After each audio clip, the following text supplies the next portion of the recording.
I can't believe it. I can't believe it. Football, bloody hell. But they never give in. And that's the winner. Welcome to the American Red Devils podcast. I'm John. I'm Alex. And we're bringing you the best Manchester United news from this side of the pond. Woo, sir. How we doing? It is summer. It is July. Preseason is just around the corner, but there is a lot going on in Manchester United, at least this week. Comings and goings. David De Gea, legend of the club, number one for 12 years, EPL winner under Fergie, saw every flavor and style of manager between here and there, and has been very much a steward of the club, over the last decade. Sadly, he is departing as of a couple of days ago, which makes it seem that we are bringing in a number one, the Cameroon international, feature for Inter Milan, Onana. I'm going to get his name wrong. I apologize in advance to all the, exceptionalists as it comes to name pronunciation. American Red Devils, we always lag behind in that category a little bit. Same in the news, Mount, number 7. That's a little bit of a shocker for us, but excited to see him in red. And they had him behind the scenes with his dad in the dressing room. That was great to see. His dad is a total United fan. Has been angling this probably for years. Same time, transfer targets. We've got a new head of medical that we poached from Arsenal. I'd love to see it. How you doing, sir? How's your summer going? How we feeling? If I recall, I think you were like killing De Gea for the last year on this pod. Big ups to De Gea. Now you're singing his praises. If you want some of that, I got that ready for you, sir. No, I'm just saying. Dave, if you're listening, you know who's really got your back right. here. You know who's really hurting that you're leaving the club. Look, I think there's a bunch of different ways to attack the De Gea thing. Number one would be like, man, the Glazers suck at trying to deal with how to treat players properly at this club. We saw this with Rio. He even talked about that Woodward, where they didn't even let him know when his last game was going to be, so he couldn't say goodbye to the fans. The same case here with De Gea, servant to the club for over a decade, holds tons of records. We'll get into those. Like, he did his job. Think of the fax machine. He could have thrown his toys out the Prem. Professional, stayed at United. We got the deal done. He delivered for us in a huge way. And when the game moved away from the shot stopper at the back, because obviously him coming in under Sir Alex Ferguson was a lot different, we should have moved away from De Gea. I think the big deal was the writing on the wall. After he signed that, he wasn't the same. Bunch of errors. He wasn't focused. We blamed it on the fax machine deal, but it kind of kept occurring. He got dropped from Spain. The writing was on the wall to sort of sign a new keeper who could play out the back, regardless of Ten Hag's request. And then as we saw last season progress, I think Ten Hag, our ruthless manager, made the call in a ruthless way.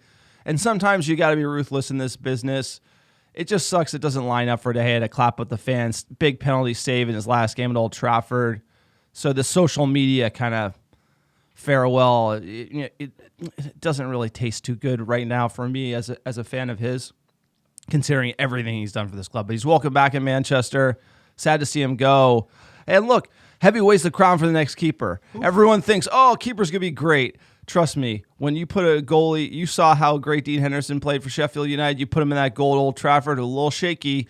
A lot of people, when they show up at Manchester United, it's going to be tough to wear that crown and playing it out the back. It's a big pitch back there, but it can get nervy. You can make mistakes. How are you going to react when you make them? That's where you got to test the new keeper's mettle, and you're putting all your chips on one guy right now, and that's kind of making me nervous, especially if you look at who's going to be our backup keeper next year. So the De Gea situation, it's a risk. It's a big risk to just let him go. I think this probably is the move, but I think it's going to be interesting. I don't think it's guaranteed to go as smoothly as everyone believes. No, it never is. You bring in a new keeper from a new league. He's played in the Netherlands. He obviously played in Italy and performed very well in the Champions League, at least last season. It's the right decision. It's arguably too late, but better late than never. It wasn't handled well. I agree with you wholeheartedly there. One thing we know at the Glazers in the front office is they don't know what the fuck they're doing. So they certainly don't know how to treat players that have given decades of service to this club, even at top dollar. Let's not forget that we gave him, the biggest goalie wages in the world, and he had a steady decline in performance over the last 5 years, ever since he signed that contract. But you are right. He never behaved, below the level of a gentleman. You can compare it to some of the other lads that were signed for United and were angling for moves out. I'm not going to mention names, but De Gea, he put pride in the club. And the manager made a ruthless decision. It was the right one after, especially after the last couple of months of the season. There was a steady decline, kind of culminated in the Champions League. I think hindsight will tell us FA if it's Cup correct. final. Well, he got worse and worse over the course of the season, sir. And he was No, but we don't know. he was The keeper situation could be a problem at United next Of course season. it could. That's what I'm saying. Onana's he's gonna be the guy, almost certainly. It's all angling towards there. I don't think they would have gotten rid of De Gea or made a decision there unless they knew they could get a new number one in. And he's got an error in him. He's an incredible player at the back. He's one of the best ball playing goalkeepers in the world. He's not as good of a shot stopper probably as De Gea. Peak De Gea, probably this De Gea definitely. And he's going to make some errors, and it's not going to be smooth sailing because goalie's not like sticking in a right back or even a center back. It's like goalie's kind of, you make one little mistake and all eyes are on you. There's no margin for error at all. So rooting for the new lad. Love De Gea. Right decision. Ruthless by the manager. But you know what? We've lacked ruthlessness from a manager for a long fucking time since Fergie. All of our managers, maybe other than Mourinho, and even Mourinho probably wanted to be more ruthless than the front office would let him. But it wasn't handled well. He should have been able to get clapped off. They probably didn't know at that point. And then, after the final, I think Ten Hag was like, fuck this. We got to get a new goalie. And that's the right decision. We do need a new goalie. But like you said, he should have been able to, there had to be more than just a fucking tweet from ManUnited.com because that just feels like it leaves a bad taste in your mouth. Quick PSA for the podcast. If you like the American Red Devils, you want to keep this podcast ad-free, support us on Patreon, patreon.com/American Red Devils. There's tons of benefits. Go check it out. Big shout out to Beach Pig, our new Patreon. Great name. You don't even have to sign up with your real name. You can just sign up with a funny name like Beach Pig. Let's go. Sign up for our Patreon supporting the podcast. We are for fans, by fans. You guys are the cream of the crop. We don't want to read any commercial sponsorships here. So support us on Patreon. It keeps the podcast ad-free. Also, check out our website, AmericanRedDevils.com, and our store, AmericanRedDevils.store. Pick up some merch, shirts, scarves, pins, everything supports the podcast. Appreciate you, sir. Tell them about iTunes reviews. iTunes reviews are 5-star reviews of the American Red Devils wherever you listen. It's a great way to support the pod. It helps us get found organically by other fans like yourself. And we're still giving away free merch, even free scarves. All you have to do is write a 5-star review wherever you listen and send a screenshot to AmericanRedDevils@gmail.com with your mailing address, and I will personally pick, pack, and ship some free ARD gear, send it right to your door anywhere in the world. Just sent a couple packages, Poland, Sweden, all over the great United States of America. Here's a great one from Will Steffen. American Red Devils A+, informative podcast regarding any and all matters of my favorite football club. A+, exclamation point. Thank you, William, and thank you to all the American Devils writing reviews, listening in. Doldrums of summer, but now things are heating up. There's a lot of news happening. I mean, this is one of the busiest weeks we've had in a while. Let's get into it, my man. We're 2 days away, actually 4 days away. We got games right around the corner with some football coming up. Absolutely. Look, Manchester United preseason going to go crazy as far as Ten Hag running the lads in the summer heat. Some of them are going to be booting like they're taking a romantic vacation to Napa. As far as summer is concerned, sir, preseason schedule July 12th. We're kicking off against Leeds, 8 a.m. Pacific. Then we're playing Olympic Lyon July 19th, 6 a.m. Pacific. I don't mind these kickoffs early summer. Then Arsenal July 22nd. That's when we move to the States. The first two games are in Europe. 2 p.m. Pacific. Obviously, States-friendly kickoff time. We got Wrexham July 25th, 7:30 Pacific. Then we got Real Madrid July 26th, 5:30 p.m. Pacific. July 30th, 6 p.m. Pacific. Dortmund. This preseason doesn't stop. It's daunting. Daunting. I have no idea who the team we're playing August 5th is from Spain or something like that. August 5th and 6th, we got 2 games. Again, we're talking about practice here. Let's all calm down. Atletico, last preseason game. Jesus Christ. There's a lot of games. Ten Hag, he wants his boys fit as a fiddle. Right before the Wolves game kicks off on Monday. We got a Monday kickoff. Yeah, here's the deal.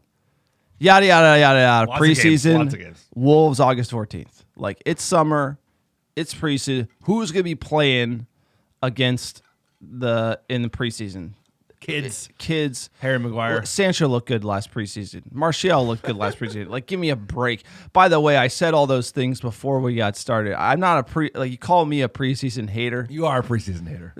You're watching fitness. I never called it's you like that, exercise. but that is a perfect John moniker. I'm turned into a preseason hater because I've gone to see the preseason games in the United States, and what they're used for is fitness. Really, realistically, and any indication of how the team is going to play, start the season, you can't judge it. So it's entertaining.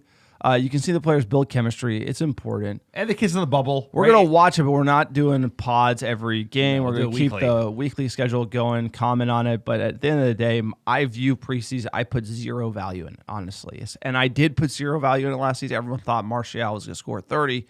Sancho's like amazing. He's back, baby. We get just punched in the teeth at Brentford. That's how preseason goes. It's just like playing football in North Jersey. Just like that. You think just you're like great, and then the season starts, and then you get kicked in the teeth. Yeah. That's really how it is. Yeah. I mean, Wolves are going to come for it, and no amount of preseason can get you ready for that game. It's just how it is. No matter how hard you run or how much you think they're taking it seriously, once the season starts, another level. No, it's a good point. I think the only thing that I'd caveat, obviously, it's for fitness. Obviously, it's commercial reasons, right? Too many games. It's a shit ton of games. I think that's an Eric Ten Hag decision. He wants his boys fit, and that makes sense.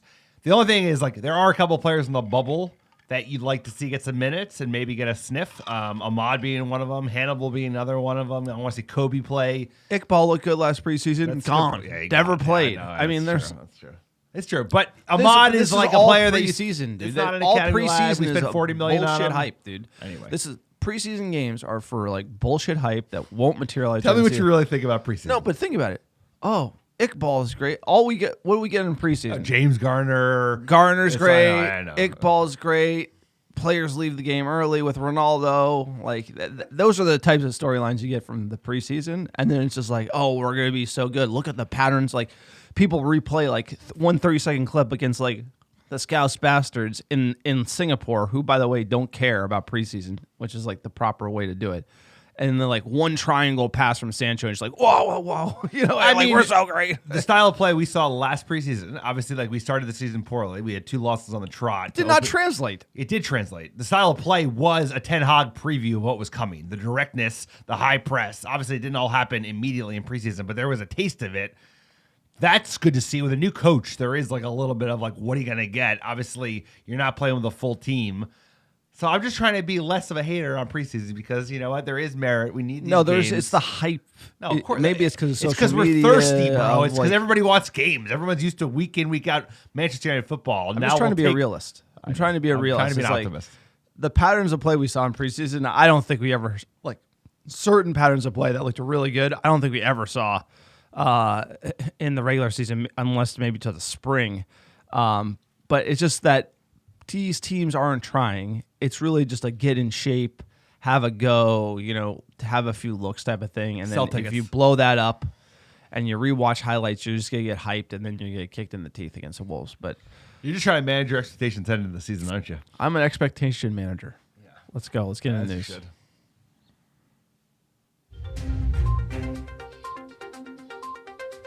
Talking about practice. United in the news. All right. What's going on with the sale, sir? No news. I don't know if it's no news, good news. All right, so we said this on the podcast a long time ago. Though. It is dragging. You have to admit. And our boy on Twitter, at Swedish Rumble, if you follow the finance stuff, he talks and tweets a lot about it. A lot of things that we've said, he has said as well. And he comes out hard this week saying, finally, someone has taken notice of what we've been saying for weeks, if not months. It is very obvious the Glazers aren't committed sellers at the current level of bids. It's time to wake up and smell the coffee. And that is true. I really do. We've said that a long time. This is a complicated sale. Siblings selling a multi-billion-dollar asset. They all got to agree. They all had the same amount of shares. Their father owned it. It was inherited to them. And there's infighting in the Glazers. What do they want to do? Do they even want to sell?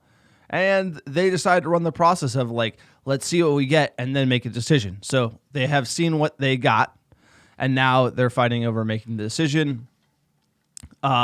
He also calls into question that everybody on the internet machine thinks that Qatar has all the money in the world, which they actually don't. And the source of funds is just because somebody is said to be extraordinarily wealthy. The 9-2 company, do they have the cash? Where is the cash going to come from? This is $6 billion we're talking about, or close to $6 billion.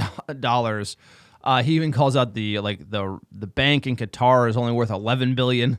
So how could they even use the who's backing this bid? Yep. Where does the money come? And that's where when everyone was seeing Ratcliffe kind of in the race versus Qatar, it didn't make sense, but it does make sense when you look at where's the proof of the funds.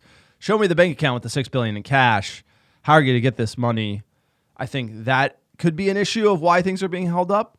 Maybe Qatar's hit the number, but they need to show where the money's coming from. Maybe they don't have that squared away. The Glazers might not want to sell. So regardless, we said it. It's going to be ugly out there. The Glazers, if they backed off of the sale, we said a bunch of times we don't think they're going to sell. There's two horses here. It's as close as we're going to get for the next decade, honestly.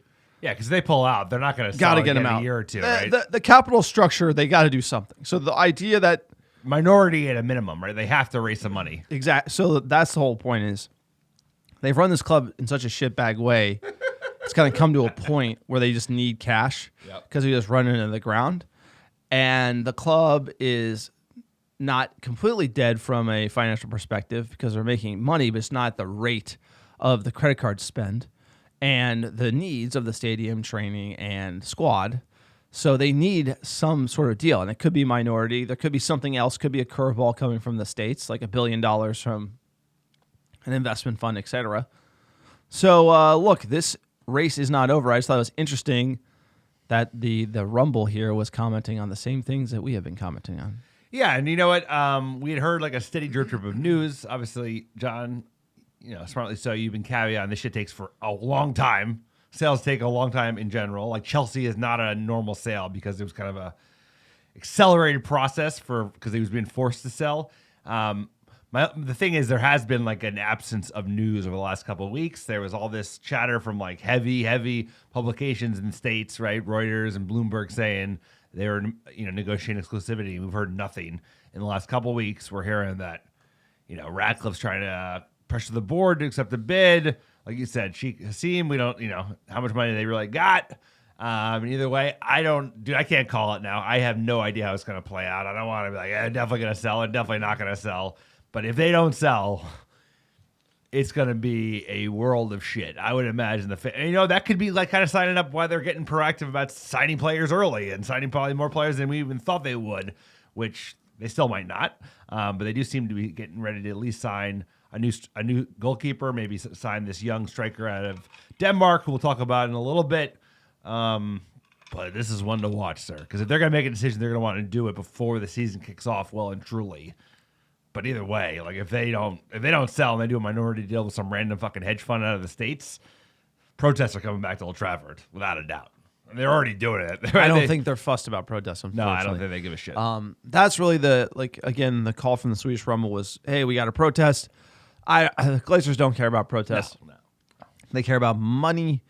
Right now, they're trying to figure out the deal, sort it. Again, these things are complicated. So to say that you're going to go 2 or 3 weeks, no news, and then boom, the shoe drop. I mean, that's just how these deals are made. That's how the sausage is made. The best part about this is the front office is functioning during this period of time in a way where it looks like we could potentially be getting a striker and a goalie. Not up to snuff for United, but let's jump into De Gea leaving, and then we'll get into the transfer updates. Look, United legend. I think people talking bad on De Gea. There's a certain way to talk bad about a player who served the club. I think it got a little too much. Twitter being all blaming him. Alex, I know you went hard in on him. I think you got to kind of show some respect to the man. Twitter, bro. No, but you were pretty harsh on him. Well, he deserves some blame. Highest paid player at the team. Highest paid last goalkeeper season in the league he won the by Golden a Glove. multiple. Last season he won the Golden Glove. So at the end of the day, De Gea did make errors. He was on the decline, but again, just a little. There's a blaming him for everything was a little much in my opinion. 540 appearances, 190 clean sheets, Premier League, FA Cup, Europa League, 2 Carabao Cups, 3 Community Shields, 2 Golden Gloves, 4 times for Matt Busby Player of the Year, 4-time Players Player of the Year. This guy was not only like showing up, doing work, but he was a nice quality dude. Somebody during all the noise, during the Pogbas, the Mourinhos, and all the managers we've had, was a consummate professional. Somebody who I think was captain material at United, wore the armband during the games, unshakable during the fax machine and everything.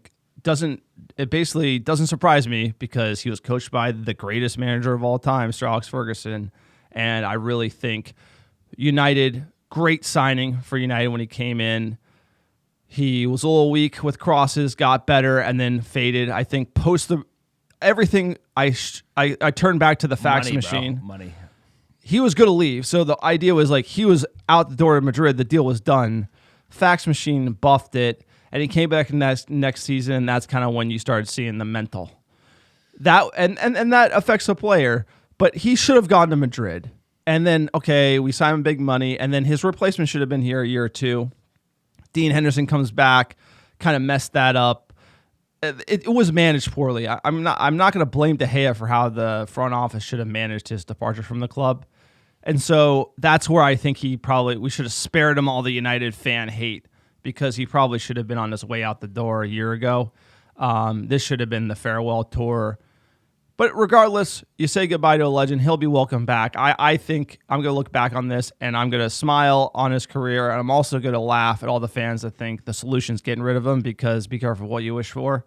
A keeper coming into United. Keeper transitions, never straightforward, never easy. If we're going to have Onana and Heaton, God help us. I mean, Onana's going to be a great number 1, but you need a number 2. We need Hendo back there. We need somebody else. The fact we don't have like 2 or 3 keepers. Arsenal has Turner and Ramsdale. Those are 2 good goalies. I think you need 2 good goalies. I don't think we're going to get 2 good goalies, so let's see how it goes. No, I agree. Not well handled. Welcome to Manchester United. What's well handled at Manchester United these days? 2 things could be true at the same time. He could be a legend of the club. When he was at his peak, he's arguably one of the greatest shot stoppers in the history of the game. Like, his ability to just have like octopus-like reflexes. That game against Arsenal where he had 14 saves in the game and helped United win it. He had a game earlier this season where he had like 11 saves against Spurs. An unbelievable player. Like you said, the transfer to Madrid should have happened. When they gave him the big money, it was kind of a steady decline from there. I'm not Twitter. I'm not going to like ignore all the great things he did for the club and just focus on the bad. But it is time to move off him. It was time. It's probably been time for a number of years, especially given the way Erik ten Hag likes to play. Wasn't handled well by the club. Welcome to Manchester United under the Glazers, under whatever, Ed Woodward 2.0, whoever's running in things today. But he's had a great career. He'll be remembered fondly. He'll be one of the greats of the game, one of the greats of this famous club, and on to the next one. And like I said, it will not be straightforward. This is not like interchanging a right winger. It's like goalie is, and we're going to play totally different than we played under De Gea. So there's going to be some rocky roads. The same thing will happen Twitter. Twitter's not real life, bro. It's like people are going to throw up all over the new lad from Cameroon, and they'll overreact, just like they overreacted with De Gea. But that's how things go. Well, I also you could have signed him and kept De Gea, right? I mean, that's also part of it, because De Gea agreed. He agreed to lower wages. Yeah, lower wages is relative. He was still going to get paid more than Alisson. Again, the whole point that I'm trying to make is that you could have signed him on another 1 or 2, brought in Onana, made the transition. He didn't want to be number 2. So that, I mean, I haven't read that anywhere, but at the end of the day, I'm just saying, there's no official that De Gea only would sign the deal if this and that. So either way, we know he agreed to lower wages, and then United jersey rug pulled him on the contract. That it was United that said, "Hey, would you play for lower wages?" He accepted it, and then we said, "Just kidding, we're out." That's brutal. That's horrible. Like, to treat De Gea like that. First of all, But let's hit the highlights.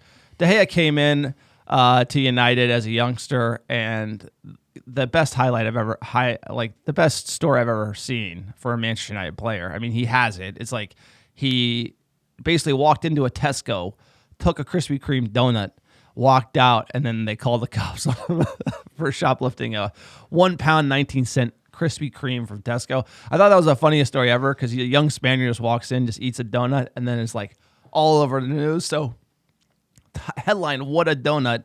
So De Gea started on the rocks with the English press right away, eating donuts at Tesco. But And I thought, the what a game. dog. He's a dog. Just goes in there, eats the donut, just see you later. Like, that's where he started. Didn't he say, like, in Spain, donuts? I studied abroad in Spain. I didn't see any free donuts. No, he's a hot Supermarkets. shot goalie. Just walk in there, eat a Probably donut. the first Who time he saw cares? Krispy Kreme, he was like, holy shit, that's a good-looking donut. The fax machine story, we covered it, but I just have to say any other player would have been such don't even want to say on the pod about that. The fact that he was going to go to Madrid, the deal was done, and then like the fax machine issue blew the deal. He's from Spain, probably dreamt of playing for Madrid. Like also the weather. And then to be like, oh no, I got to be back at United for another 4 to 5 years. I mean, at that time, that was the height. Anyone who is playing this sport dreams of that deal. It's like you're killing it at United. You're top of the game. You're going to move to Real Madrid. I don't believe that should be how people should think. They should want to move to Manchester United. But as a Spaniard coming up, like it was kind of the crowning move for him. And it got like Woodward just bottled it with the facts. And he could have that could have been a horror. Usually players that want to leave are just like don't want to play. They gave him Protest. They gave him stupid money. He handled that decently well. I don't think any other player would have handled it as. I think he's a professional. He is. And it comes from the Sir Alex era. He did his job. I have to give him hats off for that. Also won the Premier League title in 12-13. I don't think anyone, like footballers are so immature now, I just don't think anyone would be able to handle that situation as well. And he's the last player from that team.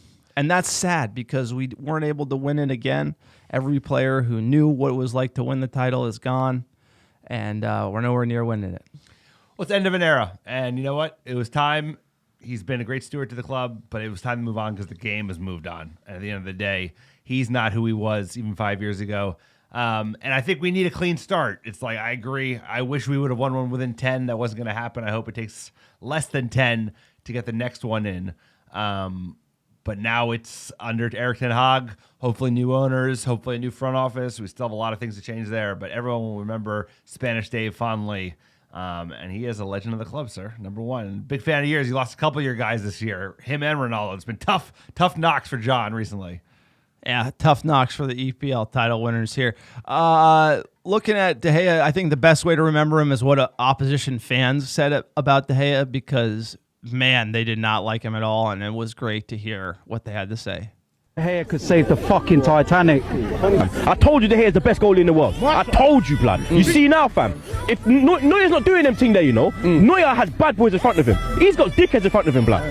But you know what, yeah? You see De Gea, blood? I said it already, yeah? Unbelievable, blood. De Gea's unbelievable, blood. That man's saving mortgages. He's saving marriages. Fam, the man would save Jesus off the cross, blood. But to me, they've got the best goalkeeper in the world, United, De Gea. De Gea could save the fucking Titanic. I mean, you love to hear like he just destroyed And he opposition fans because he was like it was a freak at his peak. This is pre-Madrid. It's like 5 years move. ago. This is probably after the Arsenal game where he had fucking 14 saves and one of the best goalie performances I've ever seen in my entire life. And the best point they made was like Neuer's got like legit people and De Gea's got like morons. And it's he had true. Phil Jones. He had Phil Jones. And that's also something people don't understand is like the guys that were playing defense in front of him were horrific. The team was horrific. He was getting pelted all the time. He was the stopgap back there. That's not how we should have been playing, but that's how we were playing. You spend $80 million on Magoo, that's what you're going to get. And, he survived all of that. We finally fixed the back line, and it's time for him to go. So, he's not a ball-playing goalkeeper. That game changed a long time ago, and we're late to the transition. But with De Gea leaving, bittersweet for me, the longest tenured players at Luke Shaw is Luke Shaw. The longest tenured United player is Luke Shaw. nuts. Second, Martial, Rashford, and Bailly, both 7 years. McTominay, 6 years. This kind of gives me that makes me feel like, what is our identity? What is our culture of this club? Luke Shaw being the steward here. It feels like we went through a transition over the last decade, but I cannot believe Luke Shaw is the longest tenured Manchester United player. That's just unbelievable. Well, it speaks to the lack of continuity from manager to manager, not having any front office and be like signing players like a Luke Shaw. Luke Shaw made sense, right? Young, most amount of money they spent on a teenage English lad, and now is finally like hitting his potential all these years later. But we've been so poor with transfers. This club has been so mismanaged. Even the way they've handled De Gea, like everything has been a fucking shit show. So it's a totally new, fresh start. It's going to take a while. We're still a long way from number 21, especially given how much better City are than us at the moment and how much everyone else continues to invest. So it's going to be a long road to get there. But we have a manager I believe in. He's a hell of a manager. He knows what he's doing, and this transition is something that is necessary in order to get the most out of his style of play. You need a player at the number 1 who can play with the ball at his feet, and the guy we're going after apparently is very good at that. So that's something. All right, let's talk about the guy we're going after. From Romano, Manchester United really close to signing Andre Onana. Positive round of talks. Final bid to arrive soon. Then done deal. Told today the deal will be sealed by the end of the week. I have to think this deal is basically like it's only logistics that are required to get it done because we basically announced De Gea leaving. I thought maybe part of this deal was give De Gea the shine on the internet before we announce Onana, but it sounds like he's going to be part of the preseason tour in the United States. He's going to be our new goalkeeper. Wow, this is a huge turnaround, ruthless move from the manager. You have to give credit for Ten Hag. He came into a not ideal situation. He's trying to fix that not ideal situation. It's a great way to put Manchester United at any current moment. Non-ideal situation. No, is like as he over the came last in, decade. it's like you got this legend keeper who's, we got to move off of. How do you do it? Well, see ya. Band-Aid, You got baby. Ronaldo. He's an issue. How do you roll off him? See ya. And I thought, and you're starting to learn that, Ten Hag, ruthless manager. And who's ruthless? But Who's our last Onana, ruthless look, manager? welcome to Manchester United. I hope everything goes well. I hope you're the best keeper in the world.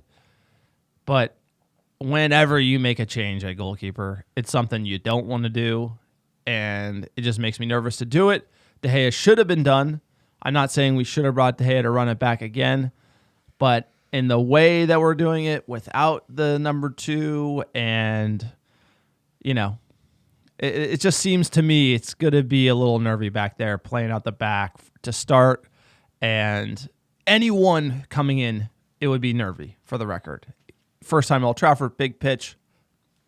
It's going to be interesting to see how this goes. I hope it goes smoothly, but it could have it's going to have its ups and downs, honestly, and people are going to freak out, and it'll probably work out. But big money, new goalie. Takes time, and there's going to be errors. Alana's, he's got going through his scouting report. He's a hell of a ball player, but he's got an error in his pocket, and that's going to happen, especially in the EPL, where it's such a high cadence of play. And the pressure of playing Old Trafford, like you said, it's a fucking huge pitch. And this is not like switching out any of the other 10 players. Like, this is such an important player, and a player that obviously was the longest steward at the club before De Gea left a couple days ago. So rooting for the lad. Obviously, in the Eric Ten Hag model, he knows him well. They played together at Ajax. He obviously was the star for Inter Milan in both the Champions League run up to the final and played quite well in the final itself, especially from a ball playing perspective. And it's going to be exciting to see. I think this is why he wanted him on preseason, because this is a totally different change of how we've been playing over the last year and even the last 10 years. So get him in early. We do seem to be getting some of our signings in early, right? Mount is done. Number 7, sir. I don't know how you feel about number 7. If the lad wanted to put more pressure on himself, he certainly has by taking the biggest gotcha number at United, because nobody's done that well since Ronaldo in 2009 when he left, and then obviously he came back for 2 years, had a great first year, less great second year, but we have never gotten that Mount right in almost 15 years. Number 7, that is. So we'll see how this goes, but I'm rooting for him. But we've been calling him shit for the last half a decade, so it's going to be a big transition for us. I texted you this week. I was like, this club's so crazy that it's got you and me rooting for Mason Mount. I was like, that's how we go from literally just clowning the guy for years. He's no good, overrated, horrible, and then in a week we're like, love Mason Mount, let's go. I love Mason Mount so much. I love him so. I'm just going full reverse jinx on this one.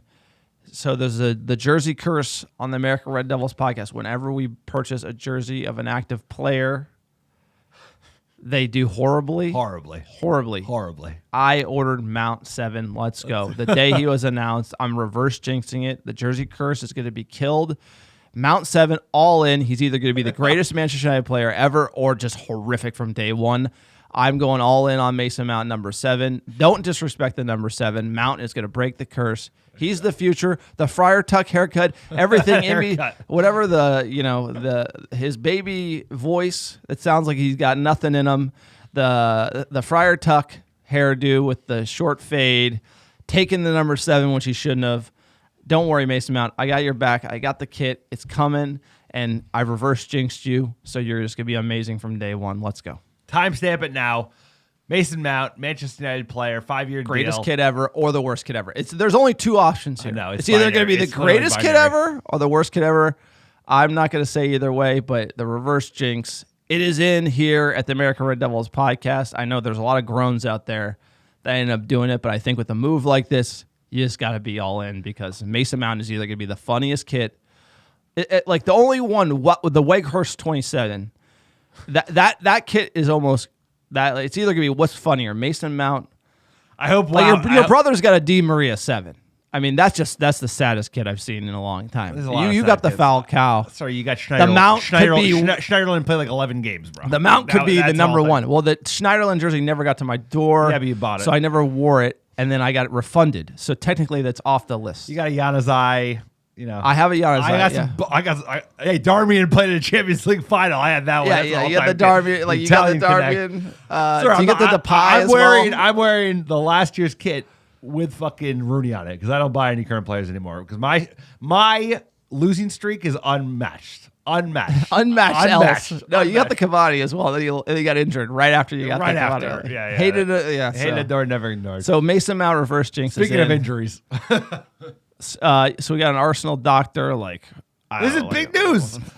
I'm gonna get excited. I'm gonna hype this because this guy can't get excited. This guy talking about the hay for 35 minutes. Doctor. We poached Gary O'Driscoll, doctor, give me the head of medical at Arsenal. They were apparently very upset with the lad leaving. They did not want to lose him. Liverpool angled for him a couple years ago. He's from Manchester. His family's up here. He wanted to be close to the club. This is an area that we've talked about for a long time, that we've never had like a top-tier medical program in a long while. With players with injuries so often, players with injuries compared to other teams who are playing the same amount of matches, especially after last year, played so many games. We did okay. But I was just excited to see, it's not always about the players and the sale. It's like sometimes it's the little moves. And this kind of thing, Gary probably won't have this huge fucking impact, but remember Rashford with the broken back? Yeah, you go out there. You'll be exactly, fine. bro. The guy, my brother who's a spine surgeon was like, what? He had double broken vertebrae and they were having to play football? That's a mistake. Hopefully Gary doesn't do that. But anyway, I like the things that are not all about transfers because this kind of thing, it makes incremental impact across a lot of players. So hopeful for that. All right, next bit of news. Hoyland, his trainer, the Dane, posted a video of him training. United had a bid in per Romano here. There was a tweet. 50 million pounds. So Romano tweeted, personal terms are agreed between Hoyland and United. We just got to go to Atalanta to get a deal done. I think there's something that can be done. Again, United's got to pay more than we want. But if they wouldn't take 50. And this is the thing, is when you get into the Mount deal, you're like, this is the striker deal, like the 50 plus 10 or plus 50. Because young strikers just have that worth where they could this guy could be worth. Even if they don't end up being, even if they don't end up being, no one's going to be a Holland. But if they you're come paying good, for potential. If they come good, it's so worth it. If they could score 20 EPL goals in a couple of years, it's worth every fucking penny because that is so valuable. 20 goals after last season. How much would we pay for 20 goals last year? What difference would that have made? No, it just comes with, okay, we got the goalkeeper building it out the back. Onana's coming in. We got Mason Mount, who's going to be able to turn and pass and do all the things in the midfield, do everything we want. We got Bruno. We got all these people. Who are they going to pass to? Yeah. Who are they passing to? Right. Who's scoring? Marcus Rashford. Is he going to score 30? Is Martial going to score 20? Is Sanchez going to score 15? Here's the deal. The issue with Manchester United is striker and the right wing. That's it. It's like, and you can't have 2/3 of your attack like with question marks around them while you're like getting all of these players in place. It's all in our hands, sir. And then like, who are they going to pass to? And it's like fat Jadon Sancho. Like, no, it's not going to work. At the end of the day, it's like we need to get the attack sorted out, and it starts with like 2 number 9s. We're going to get 1, and this is why we're still look. Everyone's like, oh, we're doing business early. Not going to do enough business. No. We're not doing enough business Never because do. this team can compete. And if you're catching up every time, like you can imagine next year, we're going to need a right back, going to need another center back, going to need another striker. You're always treading water. You're never there. Even if you buy all the players to get there this season, you're still going to be behind. And that's the problem is like we're barely going to get a starting 11. Then we don't have the depth. You look at all the competitions. We're always treading water on the Glazers. That's why they got to go. But this one, I say, hey, you got to get this kid. And if this is the only striker we're going to get, that's brutal. Like Højlund, Martial, and... No, exactly. You're going to ruin the kid, too. No, you can't put the pressure on him to be like, you're going to play every game. We're going to have 60 games next year. Well, we cups. will. We need multiple strikers. Martial ain't the guy. Obviously, Wout's out. And this kid's young. He's unproven. He's got high upside. He only has like 9 or 10 senior goals in Serie A for Atalanta. Now, we're hearing rumors that they're going to deal Mason Greenwood on loan to Atalanta as part of the deal because he's apparently going there like as of this week. He's this guy, Højlund, I'm excited about him. Does seem to have a high upside. Seems to fit the model we're looking for. Good finisher, pace. He's got some physicality, but like you said, you need another striker to take pressure off him because if you just throw him in there, he should be the number backup. 2. He should be the number 2 behind like Harry Kane, exactly. or like Harry Kane. And who, by the way, Bayern is in on Harry Kane. And where are we? Sitting on the sidelines. We are not there because we pay 60 for Mount and probably 50 for the keeper. If we saved our dry powder, you could go in and compete for if Harry Kane moves. That's one thing about United is like we've made our bed, and I can't argue with this one. But like, if you see Harry Kane trade, and it's like 80 million, like we got to be in for him. We're not. We don't have the cash. Once you buy Onana, you're in for Højlund. Højlund or bust. Højlund for 40 or 50, and that's it. That's all the money we got. 50, but who are we selling? That's the whole thing. It. If you need to start selling everybody. The other player that we're linked to, Sofian Arambat, the CDM, that's been all over everywhere. As far as he plays for Fiorentina, there hasn't been anything official, but there's a lot of smoke there. A cheap CDM option is something that United is looking at. We're going to keep you posted, but it's looking like we're going a little bargain bin on the signings. Yep. You get a Mason Mount off of a bad year for 60. You get Onana for 40 or 50. You get Højlund, then you get a Rambat, and that's probably what the summer is going to be looking like. Pots and pans. And I think Ten Hag could get a lot out of him. That's like a 3 workout, 1 doesn't. Ten Hag, coach them up, and we're a top 4 club. And that's what's unfortunate because you really want to win that title. You got to get the Harry Kanes in. Looking at some other news, Harry Maguire set to lose the armband. I thought you got to mention that one. It's about time. Also, speaking of ruthless, Harry Maguire, Jadon Sancho, Fred, and McTominay all for sale. Nobody wants them. I think Sancho's on that list because he showed up. It's sad. He showed up to train, and who am I to talk? But these guys are supposed to be pro athletes. He showed up to training overweight, and he missed fucking months. Maybe it was personal reasons. Maybe it was physical. I think it was both. But showing up to training overweight when the season ended, 6 weeks ago, not a great look. It's sad to see. He looks 34. Another bust, bro. He's gonna be and you're not gonna, like you said. Looks like you will never be able to sell Jadon Sancho. Like the only deal we heard about was Dortmund will these fucking idiots loan him to him and then cover some of his wages because nobody is gonna buy him because he's on $350 a week. He's on. We don't again. It's sad. It's a bummer. I'm rooting for Jadon Sancho. I'm rooting for every Manchester United player, but it's not It doesn't look like it's going his way at that moment.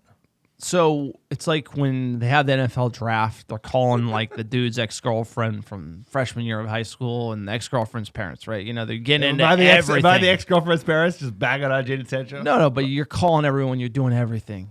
Doing all the diligence. You're going to spend this money. You got to know exactly what type of guy. The character has to be vetted. Jadon Sancho, I just don't think that. I think we got all hyped and we did the deal, and he came in. I'm like, We gave him I Casemiro feel money like without earning it. We gave him like here's the thing: Rashford had a rough year. Like he clapping the fan, like he was getting had a rough time, and it's totally fine. He comes back ready to go. Yep. Let's go. Yoked. Lock it He in. looks yoked. Lock it in. Rashford. You can't question that. Sancho is like had to go away to Germany months. I and know. eat healthy food for 6 weeks before he could play again. This is mid-season where it's like, you okay, bro? And then you see him come into training. He looks. It's like when you see your buddy after a couple of years. You're like, you okay? You all right, bro? Like I mean, like maybe I got to be the one to tell you, but you got to get it together. Like, and here's the thing, Jadon Sancho in trade, he looks like 30, 34. Like overweight, like you can see this is the gullet. dude, Darren It's the Fletcher. gullet. Darren Fletcher's fitter than him, and Darren Fletcher's he's a You're skinny not lad. playing like It's not good. It's not great. It's like you're not playing shortstop for the Cincinnati Reds. You're like you got to run around. You have to, like, You got to players. run around. And like here's the thing, he's young, he can get in shape. Oh, for sure. So for all the outrage, He's a but kid. for me, it's like you look at these cards, you try to read the tea leaves. You had a bad year. He should, like at least Maguire is posting on the internet. He's training with some guy doing he looks something. fit. He looks super He's fit. like Maguire's like I care. I'm Like, trading. there's some working like out 3 positive days. workout Yeah, propaganda. he looks- Sancho's not even trying. No. he's like a double pounder with cheese. Let's go. But look, Sancho can get. He's young, which means he can't get in shape. I'm not going to write him off. But you want to sell him this summer because if he doesn't play well this year, he ain't worth nothing. Nobody's like you buying can him. argue. Bro. Nobody's buying him. You think what is somebody going to pay when he gets on the scale? Nobody, Like, you got to do the medical. You got to be like, this guy's got like a gullet. Like, he ain't he's gonna, on 300. they measure the gullet. They say like it's a 10 million pound discount for a big gullet for sure. Ain't nobody for buying Jadon him, bro. Sancho. As far as Maguire gets a pay raise, so it's harder to sell him. Fred, I mean, like this is just Donnie. Nobody's buying nobody. It's everybody. Like this is just same like, same crew. Like we're trying to sell Hendo. You think there'd be their legs there? He should be our Apparently- backup, Apparently not. honestly. Yeah, he should be a backup. The backup they're looking at, other than Heaton, is like a young lad. This kid Zion Suzuki from fucking Japan, who's 20, who's like ball player but has a bunch of errors in him because he's so young. He's not going to be able to be the number 2 next year. So like I agree, Heaton. He's older. He wants to go somewhere else. You probably want to keep Hendo, but they're going to need to sell Hendo to fund any other deals. If we're going to get a backup CDM like the guy you mentioned to give cover for Casemiro, they're going to have to finance it with sales. And there's not a lot of value, not a lot of demand for Harry Maguire. I think Scott McTominay, there's value. I think we can sell Fred for 20, but no one's going to buy Jadon Sancho. No one's going to buy Tony Martial. when you start telling everyone you want to sell these players, Well, you're just going we're to the king of reduce the that. price, which is just you want to be like, he's so good, we don't want to sell him. Oh, how much do you want to pay? Like negotiating 101. Like thanks for playing. John Burton. Edwin van der Sar, he's in the ICU for the time being. This one just came out of nowhere. He just did a big interview with the High Performance Podcast, which is amazing. If you want to see it, prayers go out to Edwin van der Sar, Manchester United legend. Rough to see this one, but I hope he gets well soon. Credible keeper for the club. We're all praying and rooting for you. Hopefully, Jesus Christ, that's scary. ICU is never something you want to hear. So hopefully Edwin van der Sar pulls out just fine, as healthy as ever, because that's not anything you ever want to see. All right, jumping to fan questions at Beeps, UNF Pod. Goodbye, Dave saves. The only goalkeeper my son ever knew for United is gone. Gutted they didn't send him out. Better than that. Looking forward to a better integrated style of play from back to front. Bittersweet for sure. Great tweet and amazing to see all the positivity coming out from United fans. I feel like De Gea has been getting a lot of licks and a lot of blame for a lot of things on the internet. And, I think the overwhelming positivity is he's going to be missed at United. And it's great to see from the fan base because sometimes the negative gets broadcasted on social media from those algorithms. So it's good to see the outpouring of love and support for David De Gea. At Rolling Deep 1995, quote, anything seem different to you, sirs, in this transfer window? Are we doing business that is not as insane as usual? I mean, it's almost mid-July. We have one player in. We arguably overpaid for Mason Mount. Seems like the same old shit at Manchester Bargain United. bin FC, can't do all the business that we should be doing. We're broke. We can't sell anybody because we gave all these players huge contracts, right? Maguire, Sancho, etc. we haven't got that much business done. I mean, like, Liverpool signed more players already. Same with Arsenal. Same with Spurs. So this is the same old shit, bro. Murtaugh, like I would say there's a decent. I would say there's a sanity. So there's a sanity to the business, where I agree with the decisions. Where it's like, all right, if this is our budget, Mount. All right, Ten Hag wants Mount. Fine, keeper. Okay, you want that keeper? Great, and then get a young striker and let's run it back. It's not what I want. It's not what Ten Hag wants, but like the business is being done, and it's being done in a sane way. I have to comment there, but as far as like, can we sell? Can we do this? Are the Glazers still just like holding the club down? Yeah, they are, but there is a more. I think that's Ten Hag has his hands all over this. At Fairway Freddy, quote, with our rivals in a shopping frenzy and us begging for any discounts from Ten Hag's past, this doldrums is killing us. What's the best liquid refreshment to take while watching a game? Sorry, that's all I got. What's the best liquid refreshment, sir? Depends on the time of the day. Depends on the time of the year.